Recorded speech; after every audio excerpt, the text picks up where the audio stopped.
ഹേമചന്ദ്രനെ അവിടെ കുഴി കുഴിച്ച് മൂടിയെന്നുള്ളതായിരുന്നു നാൽവർ സംഘം പോലീസിനോട് പറഞ്ഞത്. ഇൻക്വസ്റ്റ് നടപടികൾ പൂർത്തിയാക്കിയ മൃതദേഹം നേരെ ഊട്ടി മെഡിക്കൽ കോളേജിലേക്കാണ് ഷിഫ്റ്റ് ചെയ്തത്. ഇതിനിടയിൽ നാൽവർ സംഘത്തോട് പല കാര്യങ്ങളും പോലീസ് സംഘം ചോദിച്ചറിഞ്ഞു.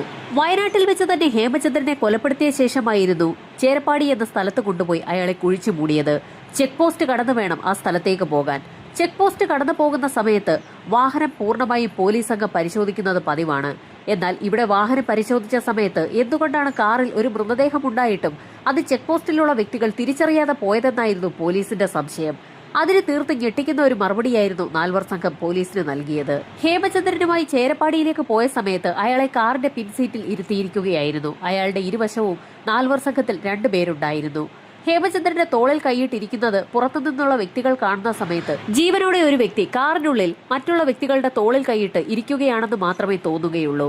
ഇവിടെയും അങ്ങനെ തന്നെയാണ് സംഭവിച്ചതെന്നും ചെക്ക് പോസ്റ്റിലുള്ള വ്യക്തികൾക്ക് ഹേമചന്ദ്രൻ ഒരു ഡെഡ് ബോഡിയാണെന്നുള്ള കാര്യം തിരിച്ചറിയാൻ സാധിച്ചിരുന്നില്ല എന്നും നാൽവർ സംഘം പോലീസിനോട് പറഞ്ഞു. ഹേമചന്ദ്രൻ കൊല്ലപ്പെട്ട വിവരം വീട്ടുകാരറിയാതിരിക്കുന്നതിന് വേണ്ടിയായിരുന്നു വീട്ടുകാരെ നിരന്തരം അയാളുടെ ഫോണിൽ നിന്നും വിളിച്ചുകൊണ്ടിരുന്നത്.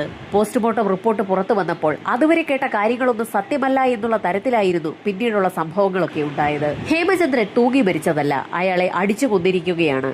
നിരവധി മുറിവുകളാണ് ഹേമചന്ദ്രന്റെ ശരീരത്തിലുള്ളത്. ചേരപ്പാടി വനമേഖലയിലെ പ്രത്യേക അന്തരീക്ഷ സ്ഥിതിയും തണുപ്പും അവിടുത്തെ ചതുപ്പ് പ്രദേശത്ത് കുഴിച്ചുമൂടിയ ഹേമചന്ദ്രന്റെ ശരീരം ഒട്ടും അഴുകിയിട്ടുണ്ടായിരുന്നില്ല. അതുകൊണ്ട് തന്നെ ശരീരത്തിലുള്ള ഓരോ മുറിവുകളും പാടുകളും തീർത്തും വ്യക്തമായി തന്നെ കാണാൻ കഴിയുന്ന തരത്തിലായിരുന്നു. ഹേമചന്ദ്രനെ അതിക്രൂരമായി മർദ്ദിച്ചാണ് കൊലപ്പെടുത്തിയിരിക്കുന്നതെന്ന് പോസ്റ്റ്മോർട്ടം റിപ്പോർട്ടിൽ നിന്നും അങ്ങനെ വ്യക്തമായി. ഹേമചന്ദ്രന്റെ കഴുത്ത് നന്നായി ഞെരിച്ചിട്ടുണ്ട്. ശ്വാസം മുട്ടിയാണ് അയാൾ മരിച്ചിരിക്കുന്നത്. പോസ്റ്റ്മോർട്ടം റിപ്പോർട്ട് വന്നതോടുകൂടി നൌഷാദിന്റെ മൊഴി തീർത്തും കളവാണെന്നുള്ള കാര്യം പോലീസിന് വ്യക്തമായി. എപ്പോഴെങ്കിലും പിടിക്കപ്പെടുകയാണെങ്കിൽ ഇത്തരത്തിലൊരു കള്ളക്കഥ പറയണമെന്നുള്ളത് നേരത്തെ തന്നെ ആ നാൽവർ സംഘത്തോടൊപ്പം നൌഷാദ് തീരുമാനിച്ചിരുന്നത് തന്നെയാണ്. ഈ സമയത്ത് ഡിവൈഎസ്പി അടങ്ങുന്ന സംഘം നൌഷാദിന് വേണ്ടി ഒരു ലുക്കൌട്ട് നോട്ടീസ് വരെ പുറപ്പെടുവിക്കുകയും ചെയ്തു. ഇന്ത്യയിലെ എല്ലാ എയർപോർട്ടുകളിലും നൌഷാദിന്റെ വിവരങ്ങൾ പോലീസ് സംഘം എത്തിക്കുകയും ചെയ്തു. വിസിറ്റിംഗ് വിസയിൽ സൗദിയിൽ പോയതുകൊണ്ട് തന്നെ നൌഷാദിന് എത്രയും വേഗം തന്നെ മടങ്ങി നാട്ടിലേക്ക് എത്തിയേ മതിയാകൂ. എന്നാൽ നെടുമ്പാശ്ശേരിയിലേക്ക് നൌഷാദ് ടിക്കറ്റ് എടുത്തിട്ടുണ്ട് എന്നുള്ള വിവരം ഇതിനിടയിൽ അന്വേഷണത്തിന്റെ ഭാഗമായി പോലീസ് സംഘം കണ്ടെത്തുകയും ചെയ്തു. ഇതിനിടയിൽ അപകടം മണത്ത നൌഷാദ് താൻ നെടുമ്പാശ്ശേരിയിൽ എത്തിയാൽ പിടിക്കപ്പെടുമെന്നുള്ള കാര്യം നേരത്തെ തന്നെ മനസ്സിലാക്കുകയും സൗദിയിൽ നിന്ന് നേരെ മസ്കറ്റിലേക്ക് പറക്കുകയും അവിടെ നിന്ന് ബാംഗ്ലൂർക്ക് ടിക്കറ്റ് എടുക്കുകയും ചെയ്തു. ബാംഗ്ലൂരിൽ എത്തിക്കഴിഞ്ഞാൽ അവിടെ നിന്ന് പോലീസ് സംഘം അറിയാതെ തന്നെ ഏതെങ്കിലും വാഹനത്തിൽ നാട്ടിലേക്ക് കടക്കാമെന്നാണ് നൌഷാദ് തീരുമാനിച്ചിരുന്നത്. അങ്ങനെ തീരുമാനമെടുത്ത നൌഷാദ് പോലീസ് സംഘം നെടുമ്പാശ്ശേരിയിൽ കാത്തിരിക്കുന്ന അതേ സമയത്ത് തന്നെ ബാംഗ്ലൂർ എയർപോർട്ടിൽ വന്നിറങ്ങുകയും ചെയ്തു. എന്നാൽ എമിഗ്രേഷൻ വിഭാഗത്തിൽ എത്തിയ സമയത്തായിരുന്നു ഞെട്ടിക്കുന്ന ഒരു കാഴ്ച നൌഷാദ് ബാംഗ്ലൂർ എയർപോർട്ടിൽ കാണുന്നത്.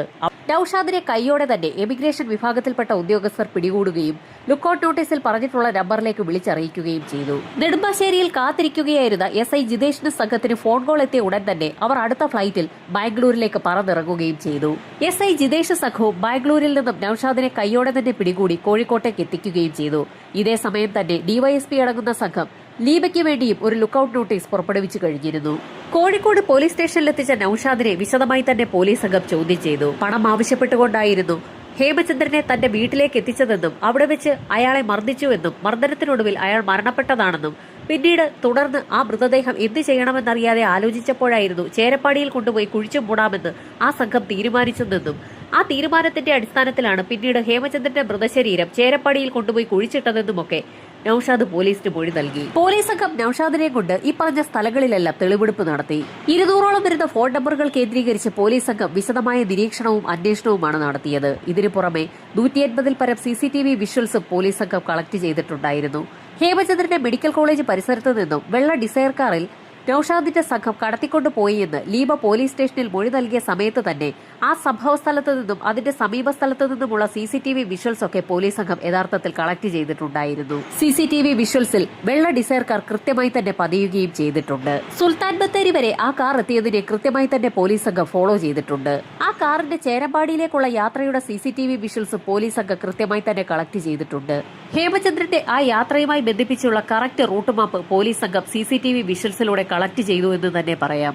ഇതിനായി നിരവധി കടകളുടെയും വീടുകളുടെയും CCTV ഫൂട്ടേജുകളാണ് പോലീസ് സംഘം ശേഖരിച്ചത്. തെളിവുകളെല്ലാം കൂടി ചേർത്ത് കുറ്റപത്രം തയ്യാറാക്കിയപ്പോൾ 412ഓളം വരുന്ന പേജുള്ള കുറ്റപത്രമാണ് പോലീസ് സംഘത്തിന് കോടതിയിൽ ഹാജരാക്കാൻ കഴിഞ്ഞത്. കുന്നമംഗലത്തുള്ള ഫസ്റ്റ് ക്ലാസ് ജുഡീഷ്യൽ മജിസ്ട്രേറ്റ് കോടതിയിലാണ് കേസ് വിചാരണയ്ക്കെത്തിയിരിക്കുന്നത്. കേരള പോലീസിനെ സംബന്ധിച്ചിടത്തോളം ഒരു പൊൻതൂവൽ തന്നെയാണ് ഹേമചന്ദ്രന്റെ മരണം അതിവേഗം കണ്ടെത്തിയതും അതൊരു കൊലപാതകമാണെന്ന് തെളിയിച്ചത്. അറിയിച്ചതും. വിചാരണ ഉടൻ ആരംഭിക്കുന്ന സാഹചര്യത്തിൽ പ്രതികൾക്കുള്ള ശിക്ഷ എന്താണെന്നുള്ളത് വരും ദിവസങ്ങളിൽ തന്നെ കാത്തിരുന്നു കാണാം.